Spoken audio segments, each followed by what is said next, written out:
അന്തിക്കാട് പടിയം ശ്രീ കാളിച്ചാത്തൻ മടപ്പുര ക്ഷേത്രത്തിൽ രൂപക്കള മഹോത്സവം ഭക്തിസാന്ദ്രമായി. രാവിലെ വിഷ്ണുമായ സ്വാമിക്കും ഭദ്രകാളി ദേവിക്കും വിശേഷാൽ പൂജ, ശ്രീ മുത്തപ്പന് രൂപക്കളം എന്നിവ നടന്നു.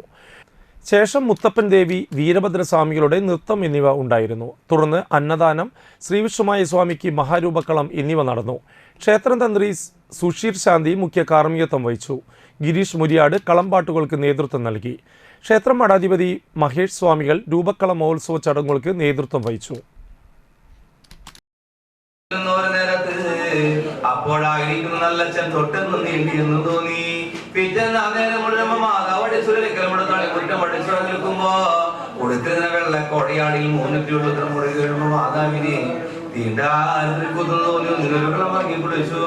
രണ്ട് നീരാടി കുടിച്ചു. അകത്ത് കിടന്നു ഉപ്പോളോടങ്ങനെ വാരിക്കോരി അമൃത ചെയ്തു.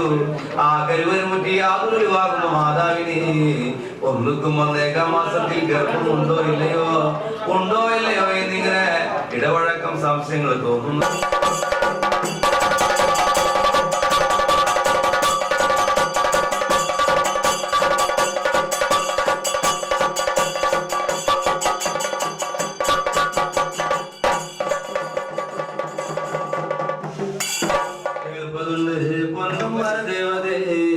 കേൾവിയൊന്ന് കേട്ടാലും തൃശ്ശിവേ പാറന്നുറന്ന് തിരുമല കൊണ്ടുണ്ടേണം കണ്ട് കൊണ്ടലിലാസവും ചിരി കൈക്കൊള്ളണം.